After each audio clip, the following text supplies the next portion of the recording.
Okay, cool. Great. So we can just get started here. Again, thanks for everybody for taking the time to spend some time with us today for this very modified and strange wade that we're doing. And thanks in advance.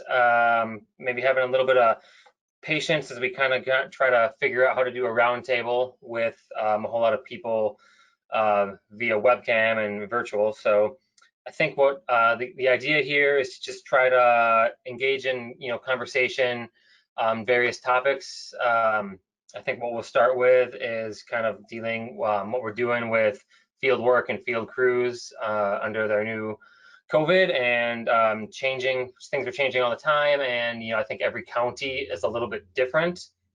So what I think we'll do here is I'll just start talking about something, and then hopefully other people want to chime in and they want to raise their hand, and then Jan can unmute people as their hands come up.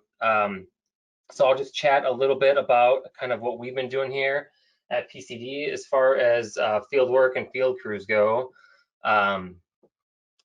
We started out having about 3 weeks or so of kind of full quarantine where no one was doing any field work at all. We didn't have any field crews. We had an AmeriCorps crew from an NCCC crew here that was able to be here for I think maybe 2 weeks tops until they got quarantined as well and were sent back to Sacramento. So when they left, we had about 3 weeks where nobody was doing any field work and we were all quarantined inside. After a few weeks went by and we chatted with our board and we were able to change things up a little bit. And after that time, we were allowed to do, and we're kind of still running on the same thing where we're allowed to do field work if we are using our own vehicles. So everybody that's going out has to drive a separate vehicle. We all have our own sets of tools that we're using that we've all cleaned and sanitized, and only small groups still. So 4 or 5 people is about tops that we've had out in like one group together. But again, we've all been using our own vehicles and our own tools, things like that. So as long as we're keeping social distance and wearing masks at times if we need to. We were also lucky enough that we had, because we live so close to Idaho, actually most of our staff lives in Idaho, but we were able to find a contract crew from Idaho that was able to come. They were like a big contract crew. I think they have 30 or 40 people.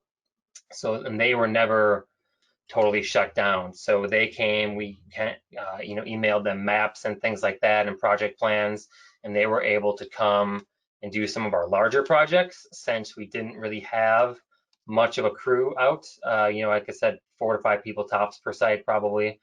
So those were able to get a lot of our planting done for like our 20-acre projects or a lot of crop projects and things like that.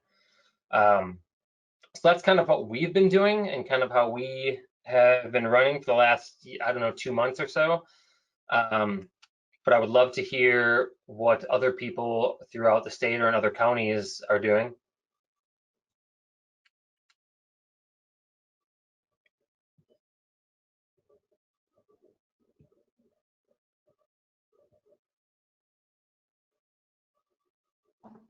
Okay, yeah, again, you can just raise your hand using the little hand button and I can unmute you so that you can join the conversation. If you're not able to speak, you can also chat into the question box and I can read those. Yeah, Jacobus, go ahead. This is Jacobus Saperstein at the King Conservation District. Just wanted to chime in on what we've been doing in these altered times. Can everyone hear me? Drew, can you hear me? Still working? Yeah. Okay. Well, we were shut down much longer. I guess in King County, that might have been a factor too, but we really only get work done in the field through employing our 3 WCC crews. So Drew, I don't know if you mentioned WCC, but that's what we're using, and their program shut them down for a good almost 3 months. So we only started getting them back into the field here the last couple of weeks, the start of June. So that was a real challenge for us, pretty much mid-March through the beginning of June. We're still in tier 1, not tier 2, this county. I guess actually 1.5, whatever the heck that really means, but that did allow us to kind of, the program and KCD allow us to do what they're calling plant spoilage prevention. So as long as the project that we have going has a nexus to prevent plant spoilage, so maybe that's getting plants in the ground, which is not really preferred at this time of year on the west side of the Cascades, but we did go back to one of my projects and start planting away because it's a really wet site. It's been a wet May, or wet May and June especially. So we'll see how that goes. But then also WCC allowed, and we kind of, made the case to allow for maintenance, weed maintenance duties on very young sites. So originally that was just like first year sites that were planted this past winter. They allowed us to do maintenance on. But now they've allowed us on some sites to do maintenance on sites that are more like 2 to 3 years of maintenance. So again, they have their own protocols and procedures for on-site decontamination and social distancing and all that. So we lean on that for the guidance. Our district has our own kind of COVID stuff. We are allowed to use our district vehicles, but we have a whole decontamination process if we do use our own vehicles. The crew members are not allowed to use their own vehicles, or excuse me, are not allowed to go in their truck. They are traveling to all of our sites individually, and only 6 core members on a site at a time. So sometimes that's a challenge with landowners if it's a small urban restoration site, finding parking for 6 vehicles on site. So those are some of the challenges that we're working around, but we're thankful that we're back at work now starting in June, and we'll see where it goes from here. I think it can only get better for the rest of the summer. Looking forward to phase 2 when they can drive in their own trucks and stuff. Oh, I should also mention, maybe last but not least, it's a KCD thing, but we have, and I'm sure every CD is working through their own COVID policies around communicating with landowners and getting permission to be on landowner sites. So we have a template of jargon, of wording that we have to email back to the landowners before our crews go to the sites and get their acceptance and permission, and or if a KCD staff member is going to be on site as well. So that's the long and the short. Thanks.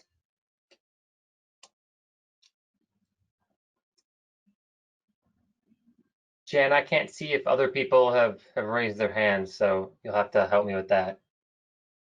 Yep, I'll call on them as they do. We do have a question in the box here from Emma Squires. She says, what is KCD doing for their plant spoilage prevention?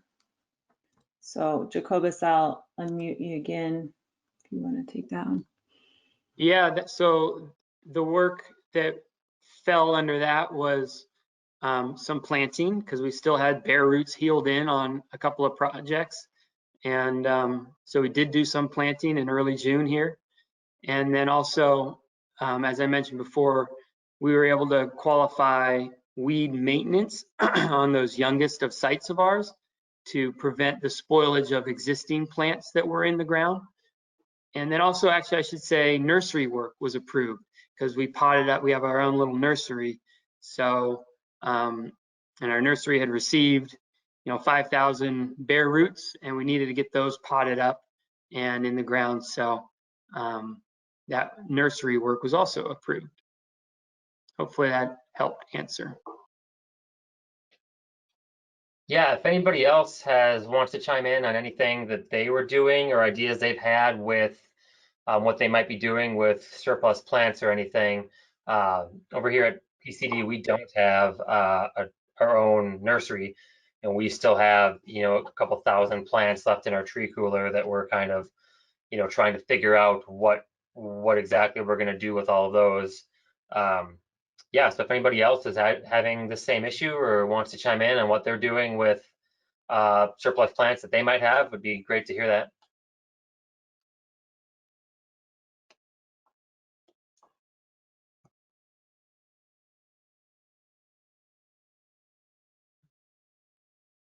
So this is Ryan Williams from Mason CD. Didn't raise my hand because I don't have that option now.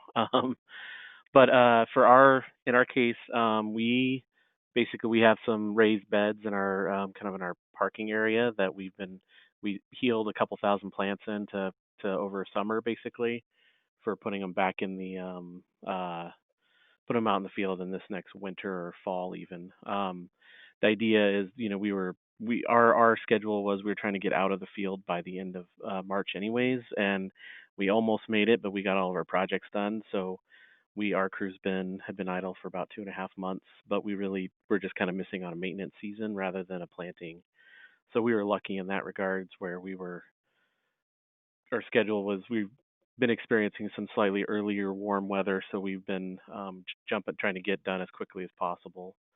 So our plants are, we got a watering set up and everything, so we're hopefully getting through the summer with mostly things surviving, but it's going to depend on how the summer goes.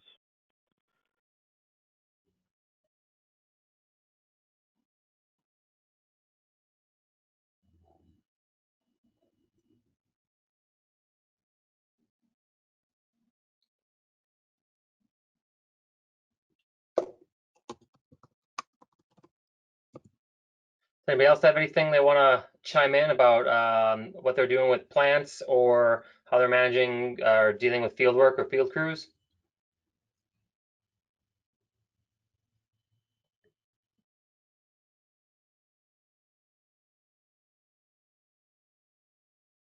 So this is Ryan again. I have a question for folks. And how are people wanting or trying to handle the transportation to sites? I know we've had a lot of the answers are drive your own vehicle right now, but logistically and even cost wise, getting to sites is going to be our hardest problem for us, right? Crew of five cars, it's 5 times the mileage, all that fun stuff. And some guidance I've heard is wearing, limiting it to maybe 2 people per car with masks on, or I think even I read that the California Conservation Corps does 3 people max, like 2 in the front, 1 in the back, all with masks. Because I'm not necessarily, I'm generally not. I mean, I'm concerned about out in the field, but there's a lot more opportunity to stay distant and everything. But when you're in the truck, it's a confined space and all that fun stuff. I don't know if anybody's come up with creative solutions or anything like that to try to like make it as cost effective as possible.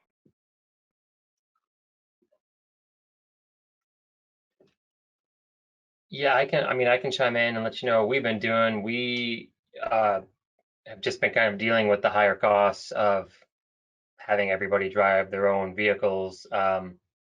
We have like all of our work vehicles are kind of we let all AmeriCorps members have first dibs on all of those, and then everybody else has been driving their own vehicles. And I think we've just been kind of eating that cost of having, potentially 5 different vehicles on a site at once. And just until things changes, that's the kind of guidance that we've been given. If anybody else is doing anything different, be great to hear.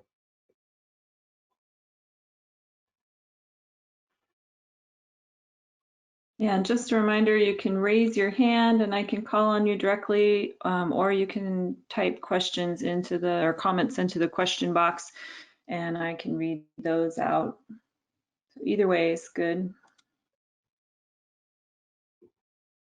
Yeah, please raise your hands if you've got something and would like to hear what other people are doing.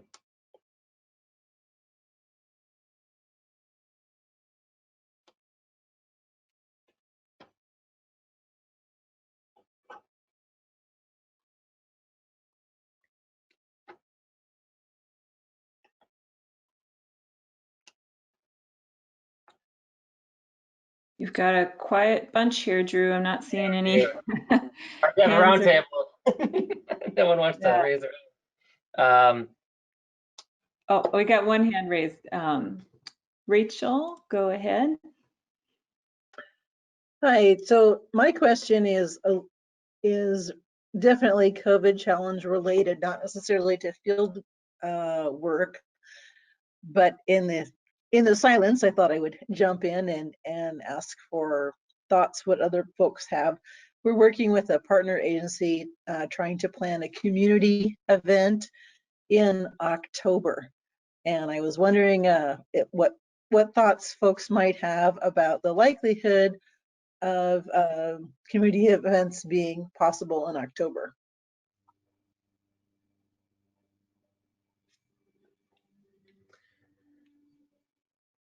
Yeah, I can jump in a little bit. I think, we are kind of hoping that certain events will happen. We've definitely had events canceled up through August, but I think we're kind of hoping that some of those maybe fall events might happen. I know some of our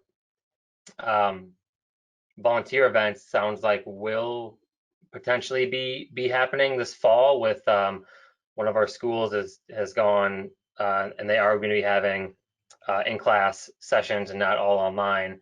So assuming things keep moving forward, I think that at least some of our events will be happening. Yeah, I think to some extent just planning, like you knowing what's going on in your local community and planning ahead to try to hope some of those events are able to take place is probably a good idea. What are other people doing?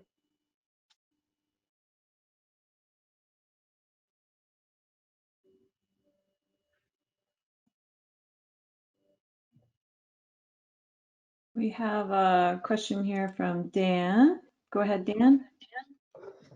Good afternoon, guys. I came in a little late, so if you've already spent time on this, my apologies. But I'm wondering if anyone has thoughts on planting on areas recently cleared of Scotch broom. We seem to have had a challenge with our project where we were successful in knocking the Scotch broom out, but the replanting was considerably less successful than we would have expected. Is the Scotch broom still coming back up? Not in the polygons that we cleared, not in the areas that we sort of flagged out and cleared.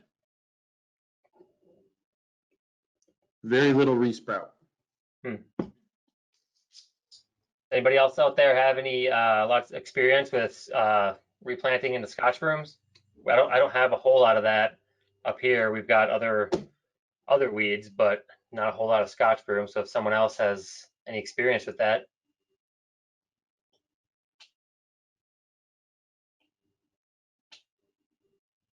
What size were the plantings? How big were the polygons? Oh, 40 or 50 foot diameter circles. Okay. It was a huge Scotch broom field, and we basically laid out a number of circle plots and tried a couple of different, plots of plants, mostly tree seedlings.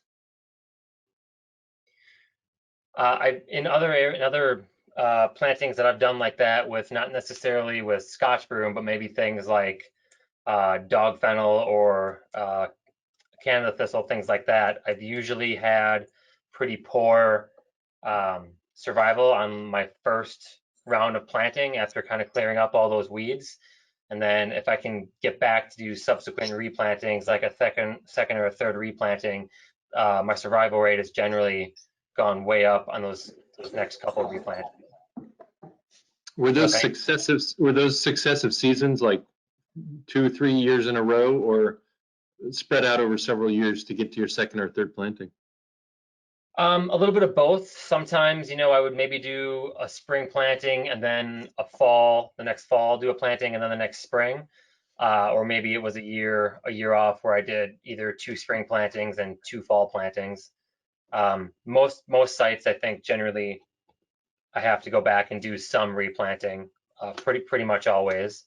But especially on spots where I've had, that much weeds, my first planting usually doesn't ever do as well as the subsequent ones will. Oh, well, thank you for that. Yeah, absolutely. Does anybody else have any issues with planting into weeds or having experience in planting in the Scotch broom thickets? Jacobus has a comment here in the questions box. He says, I don't think the Scotch broom legacy would be an issue. If anything, they are known to fix nitrogen and be a good soil enhancer. Look into other issues like sunny, droughty soils potentially. And I can speak to that a little bit. We did actually see a presentation pretty recently about the kind of legacy Scotch broom effects, and it was specifically on forested sites, but I think they do have lasting effect. And Dan is in my office here, so we worked on this together, and yeah, we just had really poor survival. Also, I think due to things like drought and just those soils there, it's they don't hold any water, so it's just been a really challenging site in a general way. But yeah, if anyone has any experience with that, we'd be all ears. Can't get anything to take after clearing it. So this is Ryan. One thought I had actually was, what about like a mycorrhizal treatment or something to put in with the plants that might, maybe the mycorrhizal community shifted to something not conducive to the more native plants. I don't know. I think you can buy some of that stuff. I don't remember where, but that might be a way to try to, at least an experiment, to see if you can get better survival. Because it might be that, like as Drew was saying, like he has better success after a couple of years of at least a little bit of native plants kicking the communities back over to something more productive, I guess. That'd be one thing I would maybe try, especially if you're on years 2 or 3 and really frustrated. I don't think they're that expensive. Yeah, that's definitely an idea. I hadn't considered that one. We've got another comment here from Brett who says, could the replanting interval after the treatment of Scotch broom be an issue? What was the delay between site prep and planting? And for that, we've done both now. After a couple of years, we've planted right in after it, and then we've done 1 or 2 replantings, so it's been kind of varied. I'm not sure if that plays a factor or not. And Jacobus asked what the herbicide was used on Scotch broom. We did a Aquamaster, so just the aquatic version of glyphosate, and we just daubed the stems. So we cut and daubed right onto the stems. Wasn't any foliar spray or over spray or anything.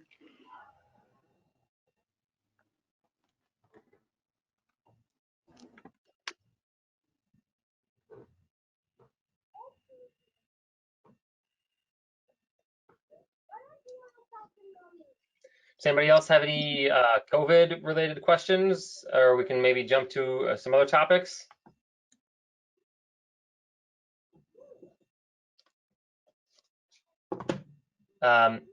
Yeah, so I did get an email about someone. I don't know if I don't know if Wayne is on here or not, but he was wanting to talk about riparian planning and compliance with programs, especially something like CREP.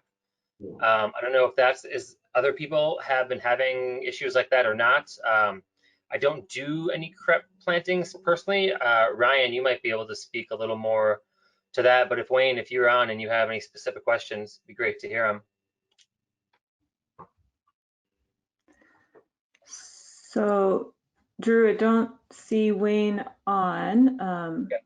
unless he's on the phone and not on our list here. Yep.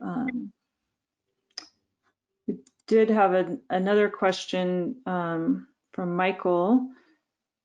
I could go ahead and read that. Does anyone have experience of going from phase 1 to phase 2 in their county and can share what has changed, if anything, with work crews are allowed to do, or how you managed your crews once you entered phase 2?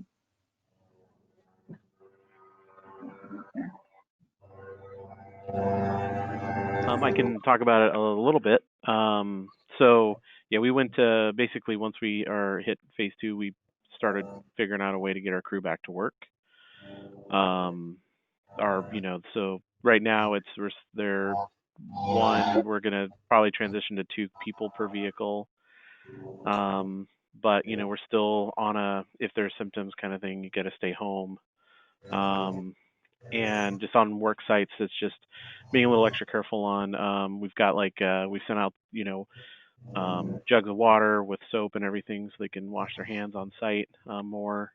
And then we have masks for them when they got to do close proximity stuff if they're doing a task together like a fence or something. So yeah, generally it's kind of been like that, where we've just been trying to get them out in the field more and do a little bit less, try to reduce the number of cars is kind of where we're really thinking about and keeping them safe. Thanks, Ryan.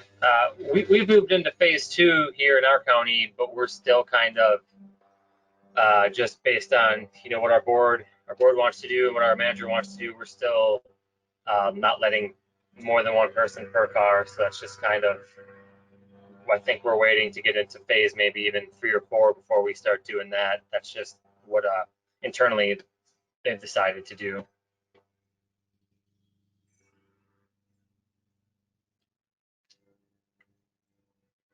Does anybody else want to chime in on the experience we're having with that?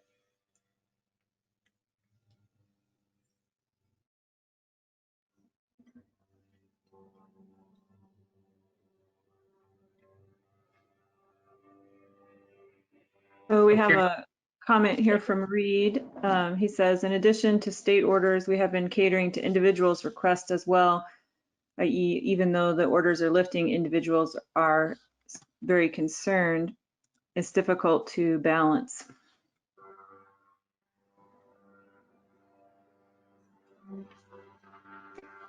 Yeah, I think, not only is every county in a little bit of a different phase or state, I think every person's a little bit different too. So trying to just make everyone happy and keep everybody working has definitely been tough. I'd love to hear what phases most, I don't even know what phases most CDs are in around the state. If anybody wants to jump in, just talk about what phase they're in and how they're dealing with anything.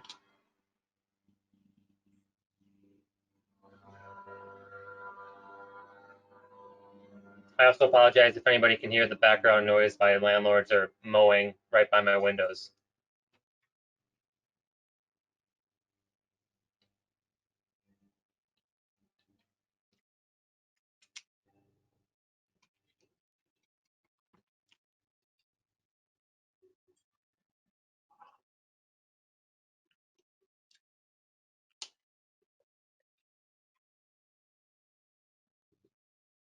Reed, I know you just chimed in a little bit, but do you want to talk a little bit about what kind of work you've been doing through quarantine at all?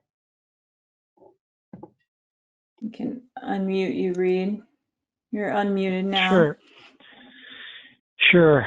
In fact, I'm going to the field next Monday to work on some stuff. So that'll actually be my first time with other people. And it sounds like I'm just going to be echoing what other people are saying. And that's between counties, we have to follow the orders, but then we all are also have our own within company rule of 1 person per car. And that has its own challenges. Several people are not willing to use their personal car. Like I really don't want to. It's just the only car I have in Moscow, so that's what we use for the company. But we wear masks and we have disinfectants and we have our own safety protocols. We have chains of command for you're supposed to check in every day and say if you have any symptoms and stuff like that. So we've been trying to manage it, but I guess one of the frustrating things is we can manage how we go about it, but it doesn't make it any easier to do, or even possible in some cases, to go and do the work.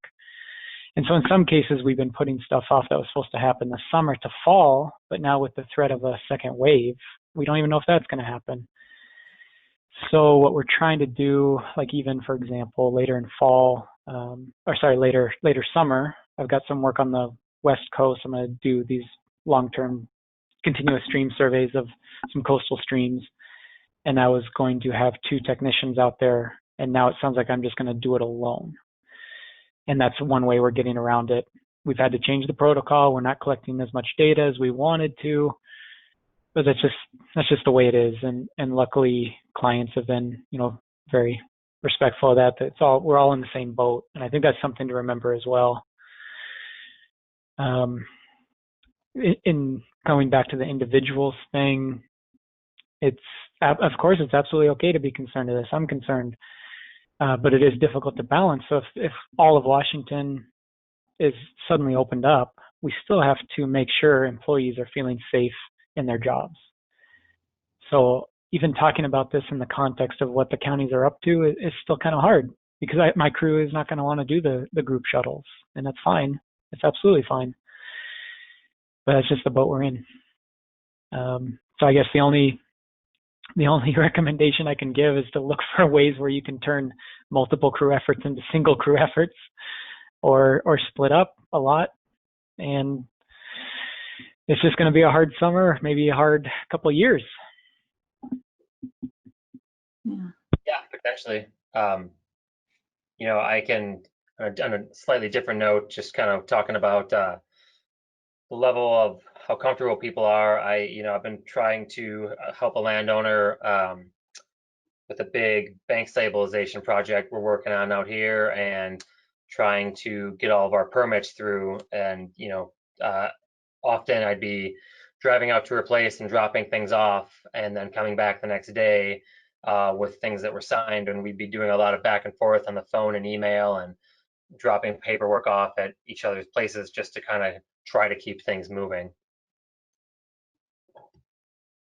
Yeah, we also, some of you may have been on the list, but I'm just helping, but my colleagues, some of you may know them at Utah State, they're the ones who authored that low-tech restoration manual. We've been doing workshops for low-tech projects through NRCS around the West, and we were going to do one in Asotin, Washington this summer in August, and we had to turn that into a webinar. So that's another way, just like Wade, we have to just keep our eyes open for things that can be done differently, and almost in a way to use that to our advantage, because the landscape of the working environment could very well change beyond what we're talking about today, beyond riparian stuff, right? We need to start looking at these strategies and getting good at them. And webinars are a great way to at least take care of some of that. We have a comment here from Belinda. She says at Pierce CD, we are in phase 2 and preparing to work with volunteers out in the field in groups of 5 or less. Volunteers will have to drive themselves and wear masks. Curious if anyone else has done field work with volunteers yet.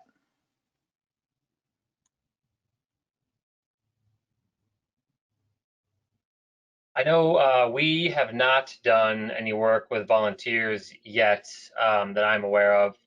I think we're planning to in the fall currently, but we haven't been in that situation yet. Most of our volunteers over here are students, and we don't have any at the moment. So we'll kind of wait and see what happens in the fall. But yeah, I'd be very curious to hear if other people are trying to work with volunteers or have any groups of volunteers and how they're dealing with that.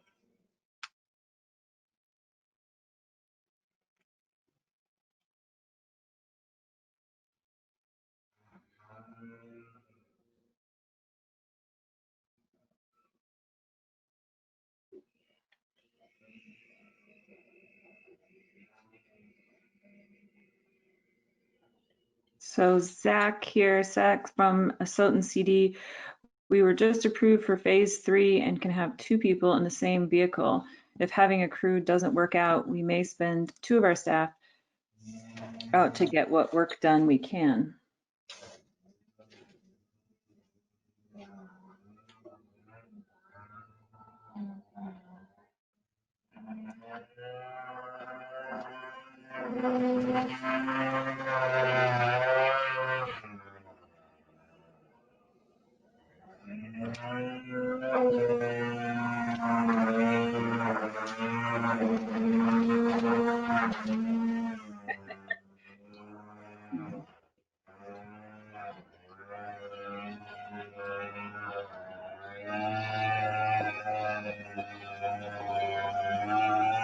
Does anyone else have any other questions or comments or concerns or just anything they want to chat about on just kind of the type of work that they're doing through all this? Otherwise, we can pick a new topic.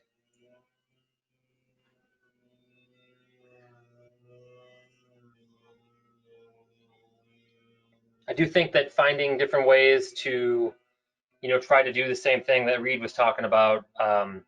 We also have in Eastern Washington, we have a big planting symposium that's usually like a 1.5 day event or so, and that was supposed to be held in March, right when quarantine went into effect. So that's been pushed back to next week, actually. So we'll be doing all of that online as well, and trying to continue to secure presenters to do everything online, basically the same thing that we're doing here with Wade. We're doing that a little bit differently. We're kind of shortened it a little bit. It's supposed to be, it's usually about one full day in person, one long day, and we've split it into 2 or 3 days of webinars. Just try to keep people engaged by only doing maybe 2 to 3 hours a day, as opposed to like an entire day. Is one of the things that we're doing with that. Does anyone else have any like other events that they were supposed to go to, or workshops or things like this that they're now doing online? Jacobus, you have your hand raised. I've unmuted you if you want to. Yeah. Well, I was going to chime in with kind of some insight to a work task that I'm going to be doing a lot of this summer that I don't often have as much time to do because I'm busy setting up new projects and overseeing crews in different ways. And that's going back to a lot more sites to do monitoring. So I just want to encourage us as a restoration practitioner community to go back, use this time to go back and look at a lot of your older projects and see how they're doing and see what kind of adaptive management might be needed for those project sites. It's a work task that often gets maybe undervalued and forgotten about, but yet it's a task that can be done by yourself in the field, or depending on your protocols with one other person for line transects or whatever. But yeah, like think about monitoring as another thing to roll in that can add a lot of value and insight into your program. That's it. Well, yeah, thanks, Jacobus. Appreciate that. That's really a good idea. That is another thing that we've been doing a lot over here, is going out in groups of 2 or 3 and doing a lot of belt transects or green line, things like that on older projects and some newer ones to get baseline data before we start planting, things like that. And that's been a good use of our time for sure. And I've been wanting to get out to at least photo monitor, if not do some other types of vegetation monitoring for a number of the older projects. I think this is a great time to be out doing some of that stuff. Is anybody else people been going out to do any of that while they're quarantined?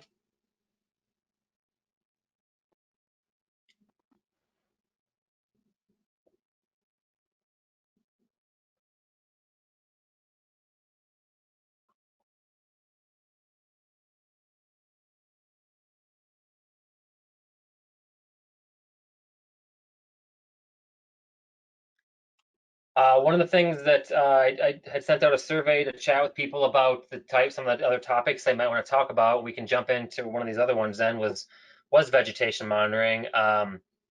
Curious just to know what types of monitoring people are doing at their projects. Are they just photo monitoring? Are they doing cross sections, green line? What other types of monitoring are people doing on some of their projects out there? Drew, I've got Reed here with his hand up. So Reed, you're unmuted now. Go ahead. Yeah, I was going to comment on what we were just talking about. Now I already forgot because the new topic. That one of the things that I've been doing because I haven't been able to do as much outside is writing more proposals for grants, and in particular helping districts and agencies and stuff go for grants that they normally wouldn't have time to. And so it's actually kind of a great time for that. Although I have noticed other people must be thinking the same, because a lot of these grants have come back with, oh, we've had unprecedented amount of applicants this year. But still, that's one way to look at this, that you all of a sudden have this time to do more computer work or more stuff that, isn't necessarily directly in your job description. And it's a good time to get on it. Yeah. As far as monitoring, Drew, a new thing. So we got a LiDAR drone. And so one of our guys has been doing a bunch of stuff lately with comparing structure from motion from that using the photogrammetry and the actual LiDAR point cloud. And it's starting to look, really good. There's plenty of literature already on how to assess riparian with LiDAR, but now it's like, shoot, you can pretty much do it with a flight that takes 1 hour and then almost semi-automate everything through R. And you get this like shading models and growth rates, heights, whatever you're kind of looking for.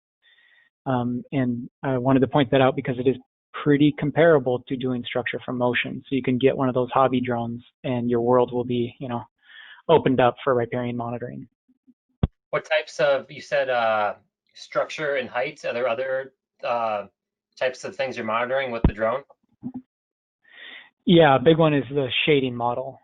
We've been using the one that DOE developed and uses, the solar aspect and solar radiation in conjunction with those high hit points on your LiDAR, so that you get to see how not just topography, but also the actual canopy vegetation that's present. How is that affecting shading on your stream? And that's just perfect for especially some of the CREP contracts that are older that have these 10, 20-foot tall poplars and cottonwoods and choke cherries that are now providing significant shade to the stream. And you get a continuous metric for your reach, but you can also, of course, zoom in because it's continuous data and see how, even if you want it, how did this one tree affect this area? It's pretty powerful stuff. And I think, districts, get a little Phantom DJI or DJI Phantom or Mavic, and you can start working that stuff up pretty easy. Would you be willing to do like a small demo around here for some of us? Yeah, I think we could, and maybe that's something to even do during all this, because there's a guy in our Issaquah office that's traveling around surveying sites throughout the Columbia Basin. Might be a good time for him to swing by. Sure. And to kind of piggyback on that a little bit is what I just did actually last week was, so we have a drone here, just a Phantom 4, and I did a survey for Scotch Broom since it's blooming right now for us. So we just did an orthophoto flight, and then we're able to run it through GIS to pick out the yellow pixels.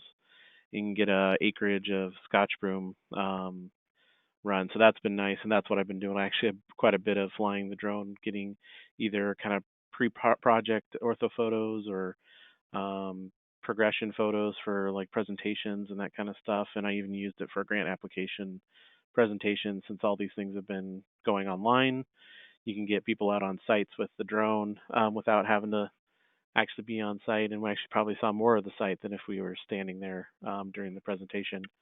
So that's been kind of a fun way to get me out of the house during a quarantine.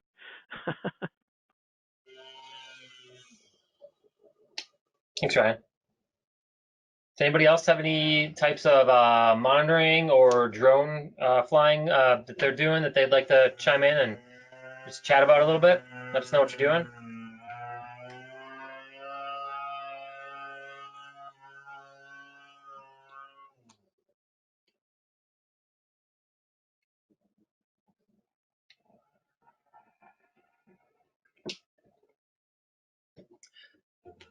Reed, do you use those drones to do any sort of monitoring on any of your Any of your bioengineered or low-tech structures? Do you do any monitoring with those? Yeah, not with this new LiDAR drone. We did some stuff with structure from motion though, so the LiDAR package is relatively new. And it works, yeah, it works really well. And a new way we're going to be using it is for looking directly. This is more engineered structures, but trying to do effectiveness monitoring at the structure level in a way where the practitioner doesn't have to collect data. And that's where the drone would come in. If you put a Stadia route out there to reference lengths and fly around the structure, then you can use either open source software, there's some expensive ones, but you can use that Stadia rod as your reference and then measure everything you want. And so that's, you could do that with riparian stuff. You could do that with how the channels are changing, or you can do it, like I said, like you mentioned, to look directly at structures themselves. It's amazing where these things have come. A $400 drone does more than what a $10,000 drone did 8 years ago. It's crazy. And I think they're really valuable, and this is kind of a good time to get them.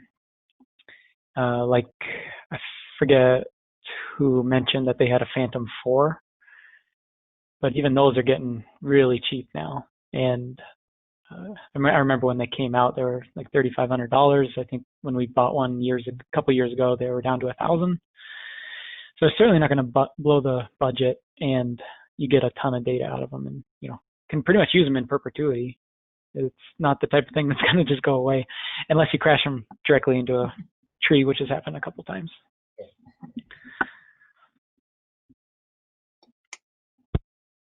Are other people out there using drones for monitoring or for anything really? Ryan and Reed, you guys both said that you have one. I'm just curious to see if other people out there are using them.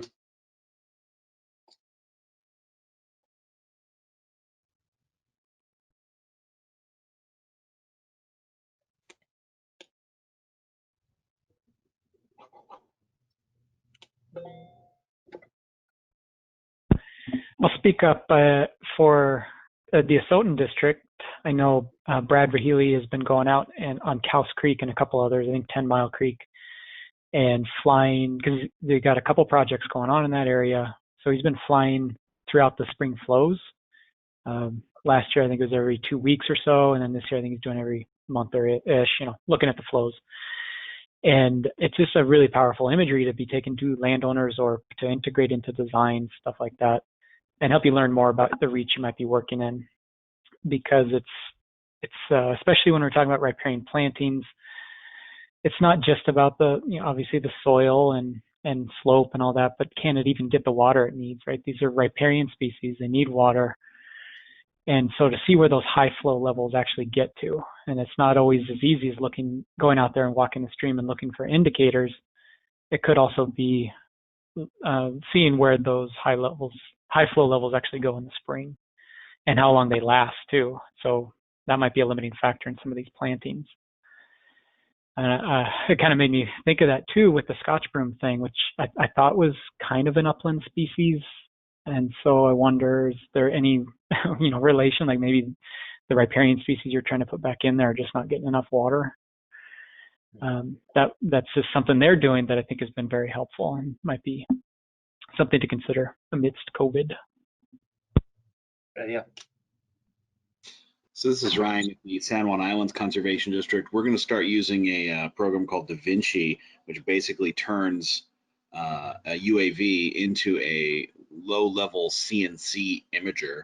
So you put in an actual route, and then it just runs that route every time. So over, every week, we can go out in the field, take a picture that's, a bunch of pictures stitched together, really close, like 10 feet. And get really, really, really high-res shots of fields. The first piece we're going to do is actually not on a field, though. It's actually on a body of water. We're going to do like week after week of some of these images, and it's going to be tricky with the water because water moves. So I'm curious how well it can take these shots and sequence them correctly so that we don't get a bunch of weird wavy lines. But yeah, once we get that technology rolling. It's very, very inexpensive. I mean, a drone has an expense and the operator has an expense, but the program itself for turning it into like a CNC plotter is not expensive. It's like $10. So it's another tool that you can utilize to say you wanted to monitor, change over time at exactly noon every Thursday. You could do that over a course of a year and have a year's worth of time graphs. So it's definitely something that there's a bunch of software you can put into these things now that really expand the functionality of just the typical UAV. Cool. That's really cool. I'm not familiar with DaVinci, but I wonder, a lot of these photogrammetry things are using repeated patterns in the photos to try and line them up. And one thing I found to help with that is to put either targets out or some linear lines, whether it's flagging that's tied taut or rope or stadia rods with that are spray painted, and that can trick the program. If DaVinci is similar to other photogrammetry things, that can trick it to correctly match up your scenery when you have something like water that's either moving or maybe doesn't have continuous patterns that the program can match up easily. I'd be really interested to see how that works when you get going on it. That's awesome. We have a bunch of photos of an aerial flight that was done in the 30s of False Bay. And so we lined up those black and white photos and we stitched them together to get an old version. Then we lined up some Google stuff. And the problem with the Google stuff is that the pictures were obviously taken at different times of day because some of the shadows are leaning west, some of the shadows are leaning east. So there's one picture where the tree has two shadows. It's like, I don't think that really happened. Yeah, exactly. So what DaVinci does is you put in the GPS coordinate and it flies exactly to that exact same point. So for moving objects and whatnot, I'll try that out with some sort of lineup every so often. But it should on a non-moving surface like a field, it should be pretty good. I'm curious to see how it'll play out. We should be doing this in the next 2 weeks or so. So I'll send some info out once we start getting some of the results back. Cool, thanks, Ryan. We have one comment here from Zach. He says, we plan on monitoring PALs and BDA's effect on river channeling using a drone. Oh. That sounds really interesting. Can you talk a little bit more about that, Zach? I'll unmute you here, Zach. Go ahead. Yeah, I don't know if I have a ton to say, but Brad, who Reed talked about, he did a flyover of a portion of, I think it was Cows Creek. And then we're just going to do a flyover at least once a summer to see what changes are occurring. We might try and get out a little more if there's like a big flood event, but he knows a little more about that than I do. He's the drone guy. Specifically that you're looking to capture with the drone as far as changes? Just trying to see if we can in part track that the changes that we want to be happening are actually happening, and that we're building habitat, and also just to make sure the PALs aren't damaging anything too. And I don't know how successful it'll be, but we might try and also look at a rough percentages of the wood that's left in the PALs and the BDAs, because if we hit a certain point, we might need to go put some more wood on them. Yeah, Cal says very little vegetation, so that's a great application of that. You can fly the whole thing and you'd be able to see every structure. Exactly. Cool.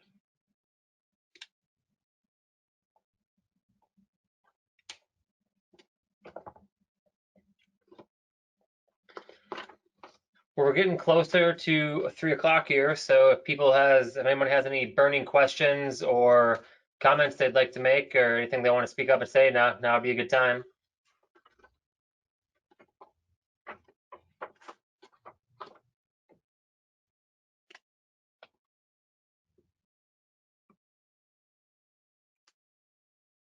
So Drew, I guess the question I have is probably more for the group, and I know you and I talked about this a little bit, but I was just wondering what people thought of trying to do this kind of thing more often now that we're maybe more savvy on webinars or tried it out. I don't know how people felt about this, or if we wanted to kind of, because I know Drew, you sent out a survey to a bunch of people and got a lot of different topics, and it's kind of hard to cover everything in an hour. Right. And so I know at some point we were talking about maybe trying to, is this like something we do a couple times a year or every quarter or something where we can bounce ideas or talk about different things. I know this one kind of got dominated by current events, but you know, I think it's useful for folks to bounce ideas off of and learn about something cool like DaVinci or whatever.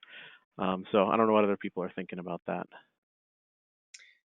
Yeah, I mean, I'll chime in just right off the cuff here. I think that you know, doing these twice a year or quarterly, if we have a little more of if we can get to like specific topics for each one and kind of have, you know, 3 or 4 to go through. I think that they can be pretty useful to just kind of get people engaged in conversations. I'd like to hear what other people think about that. If anyone else wants to chime in and if they have any thoughts or comments on that.